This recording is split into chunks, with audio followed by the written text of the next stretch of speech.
Yo, what's up guys, Manager here, and welcome to another video. This is going to be on just, fighting to stay alive versus the Menace. Well, I say a Menace, but I mean it's just a Menace for me just because this is my favorite matchup. The Menace that is Stormhaven. Now, Stormhaven, much like Storm Dragon, is one of those decks that, is actually really good, except, no one really talks about it just because it's just one of those, I guess, dark horses of ladder that just well, not quite a dark horse sort. Well, okay, no, dark horse in the sense that it can very easily kill you just because bird, big bird Garuda game.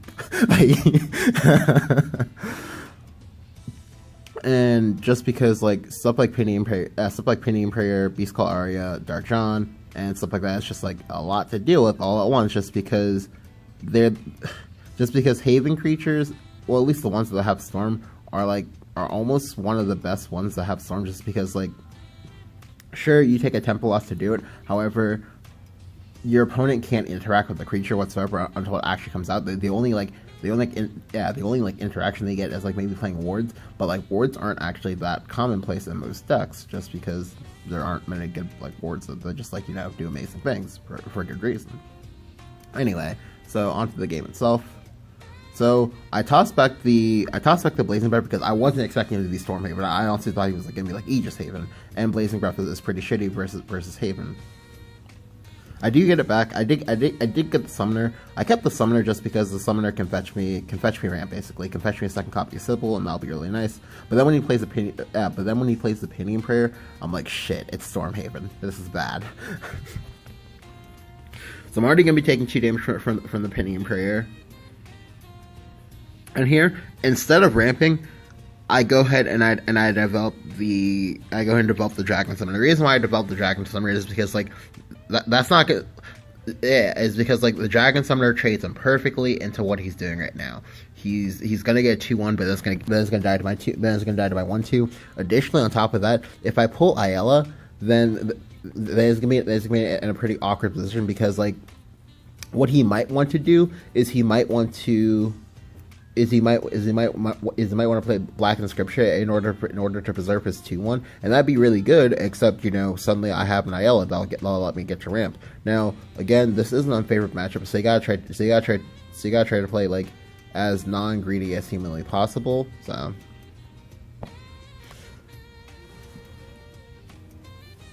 Alright, so it pops. And then here he plays Hollow Dogma for the high roll. Now so Beast Call into Hollow Dogma versus control decks is very, very difficult to deal with just because the 4 health creature is, well, it's a very high threshold to get through. On top of that, he already has 4 damage on board.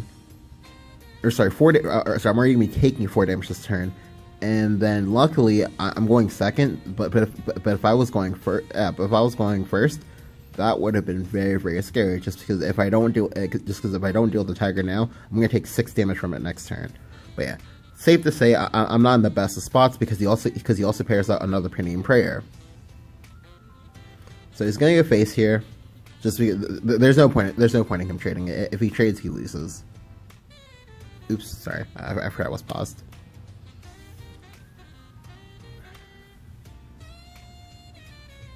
And now this turn, I would like to develop Ayala, but I simply cannot. I have to get rid of as much of this stuff as possible. Alright, so I do take the chance to ramp here. The reason why I chose to ramp this turn over last turn is because, sure, I'm taking 4 damage. However, I have Dragon Summoner plus Sybil next turn, or sorry, not Sybil, Dragon Summoner plus Ayala next turn, and I can evo the Ayala to crash perfectly into the Tiger. It's very, very hard to suicide your Ayala versus Haven, just because if the Haven player is competent / has the ability to, they will never, ever let you do it. Now, additionally, this is good. The hand I have is really good, just because I'm gonna take a lot of damage for doing this. However, this sets me up for good future turns. He does play the Bird Song here, so I opt to go with the play Dragon Summoner and then play Ayala. I play the Dragon Summoner first, so I can see what I get. Although again, it didn't really matter just because I was 100% going to be playing the Ayla. However, you just want to do that because good form is good form. Now I do pick up a second Ayla from the Dragon Summoner. This is good because now I can go turn 5, turn 6 Sybil. I can try to heal up all of the bullshit that's about to come my way. He has Tin Soldier, and the Tin Soldier is difficult to deal with just because he's gonna aim it at my face, and then he's gonna set me to 5. Sorry, not 5, 7. However, right now this is a very, very tenuous situation because I have to clear several things in the next several turns in order to not die. If he has Garuda next turn, I'm probably dead because the Garuda will set me down to 1 HP with the combination of Garuda plus his Big Bird plus his Tin Soldier Evo effect. Now I'm gonna go ahead and clear off everything I can here while developing the Sybil because the Sybil will let me ramp. It also will give me healing. Now, it's very important that each turn that I play that I get to heal up as much as humanly possible, or be able to put wards in my face, or wards to protect my face. Now I go back up to 10. Thankfully, he only dealt 9 damage this turn. So, however, he has Dark John. At this point, I'm like, what the fuck? No one plays Dark John. Yeah, all right. So the reason why you don't play Dark John is just because it's just because 2 damage is not as good as it used to be. Just because a lot of the really scary targets have 3 HP. Like for example, on a board that got buffed by Alice, all of those things have at least 3 HP, with the exception of Wise Merman. So here he does Evo. If he hadn't Evo'd, he would have gotten punished by Breath of the Salamander as a top deck. Although here, I'm in a very, very scary spot because again, I have to clear up everything this turn. And even if I do, I can still die to Garuda. I thankfully get the Breath of the Salamander. This is nice. Because now I can go Sybil, Breath of the Salamander, Blazing Breath, clear everything. My Sybil will still be alive, so I'll get to heal to 6. Now, the 6 HP is important is because Stormhaven, much like Burn Rune, does the majority of its damage in instances of 2 and or 3. So at the very least, he's going to need 2 more cards to kill me. He can have double Garuda. He can have Garuda plus Divine Birdsong. However, the point of the matter is he's not going to have the cards to kill me for at least another turn or so. Or sorry, he's not going to have the mana to kill me for at least another turn or so. So this gives me time to maybe try to rip Ezreal off the top. If I can do that, I can probably win.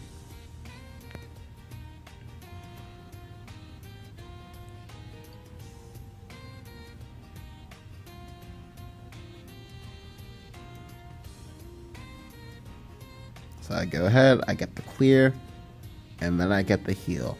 I'm at 10 mana, so now I can play the late game. However, one of the issues that Dragon has versus Haven now is because Haven has a sticky board in the sense that a lot of their amulets are really annoying, and you can't. And if you pop them, especially if you pop a creature one, you've essentially given that amulet Storm, and you basically like given them. You've basically like let them play a free Skullfane sort of. Now, this is important because right now I'm at 6 HP, so if he develops anything that would force me to one-up Bahamut, I'm going to have to give him a Tin Soldier. The Tin Soldier is scary just because I'm at 6 HP, so he'll already have 4 damage. So if he rips a Garuda off the top, I die. And I have to play Bahamut here. Just because if I don't play the Bahamut here, there's absolutely no way that I can humanly win. So now I'm gonna take the die roll. Does he draw Garuda? Because it has to be exactly Garuda to kill me. Well, I guess Divine Birdsong plus Arya would kill me as well. But he's already played several copies of all of those cards. Now here, this is good. My Bahamut was able to stick, and now I have a strong chance to win this game. So here I'm gonna play Fervor, see what I get first. And now here I have another decision to make. Do I fear for my life and pray that he doesn't get an accelerant for his Divine Birdsong and go ahead and not ward and just play the Goblin Breaker Tina and trade? Or do I puss out and go ahead and play the Grimnir, and in order to protect my face this turn from say an accelerant, because again, like, if he plays Garuda, I die regardless. If he plays, however, if he plays an accelerant, then I die if I don't have a ward. Now he's already used one accelerant, so it sounds, and he hasn't drawn that much. So I go ahead and I play Tina. The reason why I play Tina is because I am very, very unfavored. So right now I have to take an exceedingly risky gamble. Now it was okay for me to take this gamble just because he's on 9 mana. He's not on 10 mana. So the only cards that kill me right now are Third Dark John. Now he's already had 2. If he has 3 of them, well, that man is a god. And Garuda and Accelerant. Now, because he's used 4 copies of these 9 total cards, it's very, very unlikely that he has another one, especially because he hasn't drawn yet. He plays Grimnir, and I'm like, yes, winning. But yeah, and then I don't know. He played the 10 soldier. Though I was just I don't know. Anyway, but I get to play Grimnir for game for exact 20. Now, this game was pretty crazy overall, in the sense that if I didn't do what I did in exactly that order, I would have died. And this does go to show you that every single turn does matter. Now you might not think that it does, but they're a little I guess like ebbs and flows of decision making that like has like big impact. It kind of like the butterfly effect. Now, like if I had ramped on 2, I would have taken exactly 2 more damage, but before I could have cleared everything, and that would have been lethal. But yeah, hope you guys enjoyed. This was a this is a pretty ridiculous game. Just showing you that like you can in fact aggro Dragon down. And now, like, I didn't. Okay, I won because of a few things. I won because I knew relatively well what my game plan was going to be, and also because my opponent did not rip one of his five answers off the top. If he had ripped any of those, I could have died. Like, if he had Demonic Strike, I could have died. Like, there were several different things that could have killed me. So even though I won, this is still a super unfavored matchup. But anyway, hope you guys enjoyed.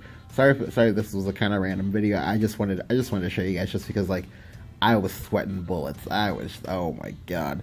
Bam. If you enjoyed the video, go ahead and leave a like, and I'll catch you guys next time. Peace.